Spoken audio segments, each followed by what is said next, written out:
Hello, everyone, and welcome back to another dispatch.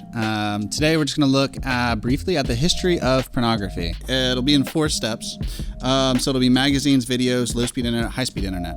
For those of you wondering, no, the Abba on my knuckles is not in reference to the band, Greek New Testament for God. I used to think that God was some kind of tyrannical being in the sky, and learning that he's a person and that he wants to be my father has gone a long way in renovating my soul. All right, so starting first with magazines. It's important to know that the porn industry uses a criteria when it comes to the development and distribution of pornography and the technology that presents pornography to us. That criteria is novelty potential and arousal potential. With novelty, it's like all humans need novelty. We're like addicted to novelty. It's the reason we scroll through Facebook and Instagram and YouTube and just binge through things. Like just the act of scrolling and seeing and consuming is its own kind of stimulant, and that's novelty. Arousal, well, if you need me to explain that word to you, then you probably shouldn't be watching this video. So going back to magazines, so when it comes to magazines, think Playboy, something that you could subscribe to. It can be sent to your home. You can go to local like grocery store and pick up a magazine. This really jump-started pornography here in the West. The issue with magazine is that its novelty potential was drastically limited because you could only get off to, well, it's a still image, right? So that's the first issue, but you could only get off to a still image so many times before it loses its luster. So magazines jump-started things, but it had a really strong cap. It wasn't until video started presenting pornography that real issues and addiction started to come out. So when it comes to videos, think Blockbuster. This all of a sudden took away the static, still image nature of magazines and created just this dynamic flow, because all of a sudden you're watching a story with multiple scenes of sex. The issue here is that the arousal factor was limited because people would be aroused and then all of a sudden they'd have to go to like the store, to Blockbuster, to pick up something. They'd be self-conscious because people would see them. They'd have to go in the checkout line. They'd have to take it home, and then they have to take it back. So the arousal factor was limited. And then again, the novelty factor could only go so far because you can only watch a series of scenes so many times before they become old. So enters low-speed internet. Low-speed internet allowed people to watch porn from the privacy of their homes without any prying eyes. So there was no like guilt or shame. And they could download a lot of porn. The issue is they didn't often know what they were downloading until it was downloaded. So viruses were in effect, which is wild to think that even when you're not interacting with another human being, if you're doing something sexually deviant, you still have to watch out for viruses. So people didn't know what they were downloading, and it would take forever to download. This was remedied with high-speed internet, and high-speed internet kind of brought in the era of tube sites.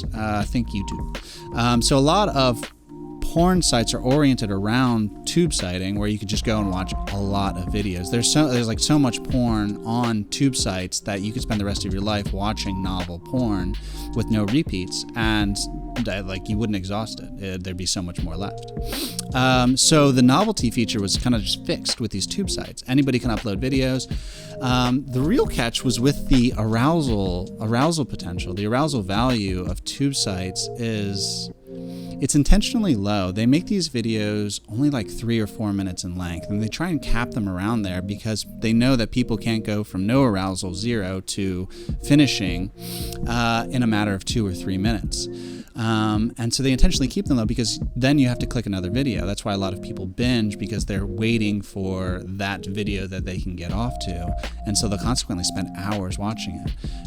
A lot of people actually have like multiple videos running at once. I didn't know that until recently.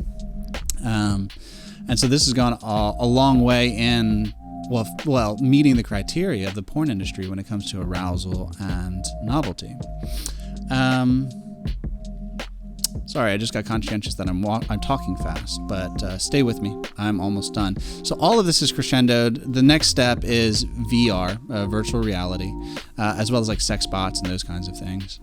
It'll continue to meet the demand of potential and arousal, which are the criteria that ends up getting people addicted to pornography. And most of the sexual disabilities that people have today are due to porn consumption. Even saw something recently about spouses needing to watch porn together to get off, or like a spouse watching porn, then running and then having intimacy with their spouse because they don't know how to get aroused without the stuff. So when it comes to ED or delayed ejaculation, like these are primary issues that people are facing. Also, saw some stuff recently about like guys wearing VR sets while they're having sex. So they're not actually viewing their counterpart, their spouse. They're just using them. It's just like the epitome of dehumanizing. One woman went so far as to say that she just felt like she was a bag of flesh that her husband would masturbate into, which is ugly and gross language. But it's real language. It's her story, and it's her experience due to these developments in pornography. And even the arousal and novelty value. When it comes to novelty, like this is the stuff that like kids in particular are targeted with, and that's one of the reasons that the average age of porn viewership, like first viewership, is 9 years old, which is wildly low. I can't imagine having being exposed to that stuff at that age. So just like a whole slew of issues. Bring all this up because oftentimes, to know how to move forward, you have to know how you got here. And this is a really good look at how we got here and where we're going, unless we start making some serious, personal decisions when it comes to intimacy and love and relationships and learning to humanize the people around us. Okay. Thank you for sticking with me through that. I hope it was helpful. If you have any comments or thoughts, please leave them below. If you like the video, please hit the like button. Cool little life hack. If you don't just want to be sent whatever YouTube wants to send you, if you want to subvert that process and actually watch what you want to watch, hit the bell beside the like button, and it'll just notify you anytime we come out with videos like this or interviews that we're doing with key cultural thinkers or people who have been in the industry. I love them. I enjoy doing them, and I enjoy being with you guys. I really appreciate your comments because it helps us know which direction to go. So that's all I got, and we're looking forward to being with you guys next time.